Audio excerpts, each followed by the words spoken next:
నమస్తే, welcome to Telugu 360 trending today.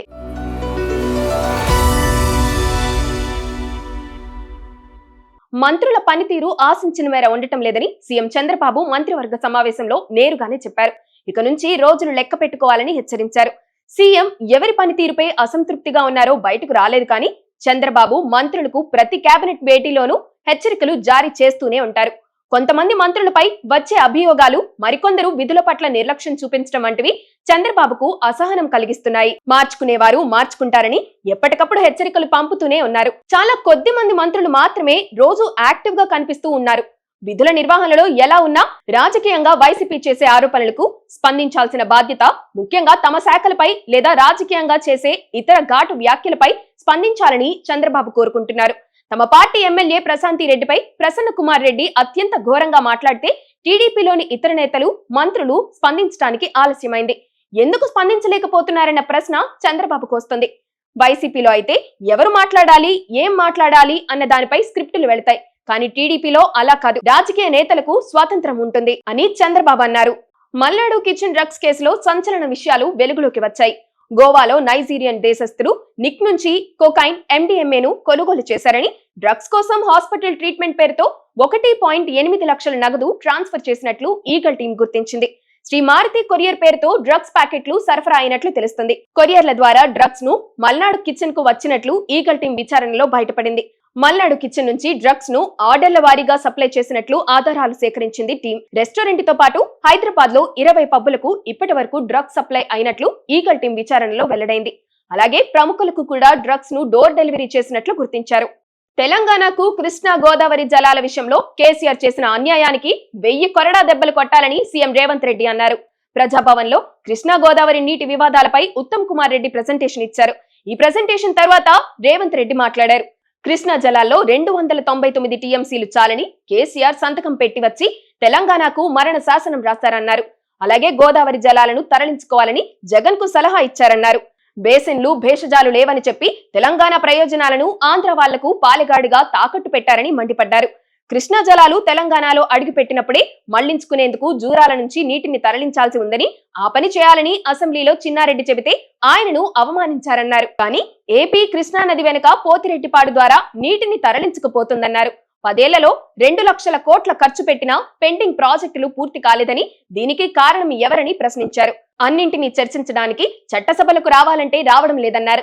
KCR కు ఆరోగ్యం బాగోలేకపోతే తానే ఫామ్ హౌస్ కు వస్తానని టైం డిసైడ్ చేయాలన్నారు. ఆపరేషన్ సింధూర్ తర్వాత మన సైనిక శక్తిని మరింత బలోపేతం చేసే విధంగా కేంద్రం నిర్ణయాలు తీసుకుంటుంది. ఇందులో భాగంగా శత్రు దేశాల కదలికలపై నిఘా పెట్టేందుకు మేల్ డ్రోన్స్ కొనుగోలు చేయాలని నిర్ణయించింది. మేక్ ఇన్ ఇండియా ప్రాజెక్టులో భాగంగా వీటిని రూపొందించనుంది. వీటితో చైనా, పాకిస్తాన్ వంటి శత్రు దేశాల కదలికలను అత్యంత ఖచ్చితత్వంతో గమనించడం సాధ్యపడుతుంది. ఓవైపు సొంత శాటిలైట్ల ద్వారా అంతరిక్షం నుంచి నిఘా నేత్రాన్ని విస్తరించిన భారత్ ఇప్పుడు విమానాలు ఎగిరే ఎత్తు నుంచి సైతం శత్రువుల ప్రతి కదలికను పసిగట్టేందుకు సిద్ధమవుతుంది. ఈ క్రమంలో మీడియా ఆల్టిట్యూడ్ లాంగ్ ఎండ్యూరెన్స్ డ్రోన్ల కొనుగోలు ప్రక్రియను వేగవంతం చేసింది. ఈ పథకం కింద దేశీయ ప్రైవేట్ కంపెనీల నుండి 87 డ్రోన్లను కొనుగోలు చేయనుంది. రక్షణ శాఖ వర్గాల సమాచారాల ప్రకారం ఈ పథకంపై కేంద్రం సుమారు 20,000 కోట్ల వరకు ఖర్చు చేయనుంది. ఈ ప్రతిపాదనను రక్షణ మంత్రిత్వ శాఖ ఉన్నత స్థాయి కమిటీ ముందుకు తీసుకురానుంది. కమిటీ ఆమోదం లభించిన వెంటనే డ్రోన్ల కొనుగోలు ప్రక్రియ ప్రారంభమవుతోంది. మాజీ సైనికుడు కాస్త డ్రగ్ డీలర్ గా అవతారమెత్తాడు. డ్రగ్స్ సరఫరా చేస్తూ లక్షలు సంపాదించాడు. ఈ దందా కోసమే తన సైనిక ఉద్యోగాన్ని వదిలిపెట్టాడు. ఇందులో తన ఫ్రెండ్స్ ను సైతం భాగం చేశాడు. చివరకు పోలీసులకు చిక్కి కటకటాల పాలయ్యాడు. గోధురం భారత సైన్యంలో జవాన్ గా పనిచేసేవాడు.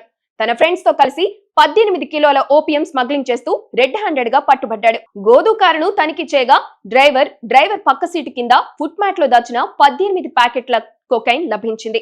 దీంతో ఎన్డీపీఎస్ సెక్షన్ 1829 కింద ఎఫ్ఐఆర్ నమోదు చేశారు. ఈ కేసులో పెద్ద తలకాయలను పట్టుకునేందుకు పోలీసులు ప్రయత్నిస్తున్నారు. ఈ డ్రగ్ స్మగ్లింగ్ నెట్వర్క్ పూర్తి వివరాలను వెలికి తీసే ప్రయత్నం చేస్తున్నారు. గోధు సైతం పోలీసులకు సహకరిస్తానని చెప్పినట్లు తెలుస్తోంది. భారత జట్టు మాజీ క్రికెటర్ సౌరవ్ గంగూలీ శుభమన్ గిల్ ప్రదర్శనను ప్రశంసించారు. అయితే అసలైన కెప్టెన్సీ సవాల్ ఒత్తిడి పెరిగినప్పుడు మొదలవుతుందని ఆయన గుర్తు చేశారు. గంగూలీ మాట్లాడుతూ, బ్యాటింగ్ చేస్తూ అతని అత్యుత్తమ ప్రదర్శనను నేను ఇప్పటి వరకు చూశాను. అతను ఇప్పుడు కెప్టెన్ అయ్యాడు. ఇది హనీమూన్ పీరియడ్. కానీ కాలంతో పాటు అతనిపై ఒత్తిడి పెరుగుతుంది. రాబోయే 3 టెస్ట్ మ్యాచ్ల్లో ఈ ఒత్తిడి మరింత పెరుగుతుంది అని అన్నారు. ఇంగ్లాండ్ తో జరుగుతున్న టెస్ట్ సిరీస్ లో శుభమన్ గిల్ ప్రస్తుతం మంచి ఫామ్ లో ఉన్నాడు. అతను మొదటి 2 టెస్ట్ మ్యాచ్లలో 146.25 సగటుతో 585 పరుగులు చేశాడు.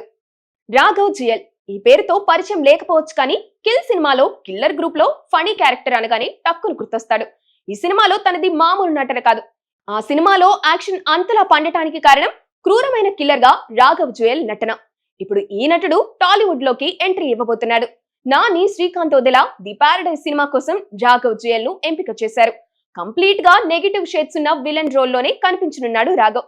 ది పారడైజ్ ని పాన్ ఇండియా లెవెల్లో ప్లాన్ చేస్తున్నారు. ప్రస్తుతం ఈ సినిమా షూటింగ్ రామోజీ ఫిలిం సిటీలో జరుగుతుంది. ఓ యాక్షన్ సీక్వెన్స్ ని తీస్తున్నారు.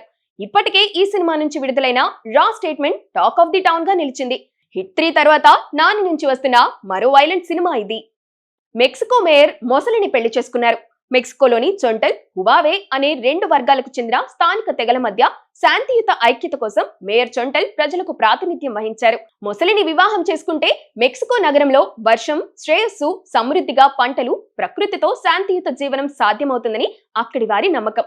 ఈ సాంప్రదాయం 230 సంవత్సరాల క్రితం దక్షిణ ఓక్సికా అనే ప్రాంతంలో ప్రారంభమైంది. మెక్సికోలోని San Pedro Huamelula mayor Daniel గుటియెడ్ ఈ ఆచారంలో భాగంగా ఆడ ముసలిని వివాహం చేసుకున్నారు. పెళ్లిలో మొసలి వధువును ప్రేమగా లా నిన్నా ప్రిన్సెసా అని పిలుస్తారు. చేతితో ఎంబ్రాయిడరీ చేసిన తెల్లని వివాహ గౌన్లో అలంకరిస్తారు. అయితే పెళ్లి సమయంలో భద్రత కోసం మొసలి నోరును గట్టిగా ముందుగానే ఓ తాడుతో కట్టివేస్తారు. వధువుగా ఉన్న మొసలి ముక్కుపై 3 సార్లు ముద్దు పెడితే పెళ్లైపోయినట్లే.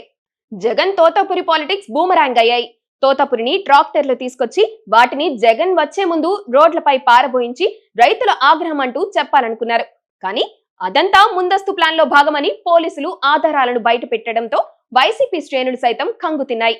మామిడికాయలను వైసీపీ నేతలే రోడ్లపై పారబోయమంటే పారబోసామని రైతులు చెప్పిన వీడియోలు సోషల్ మీడియాలో సర్క్యులేట్ అవుతున్నాయి.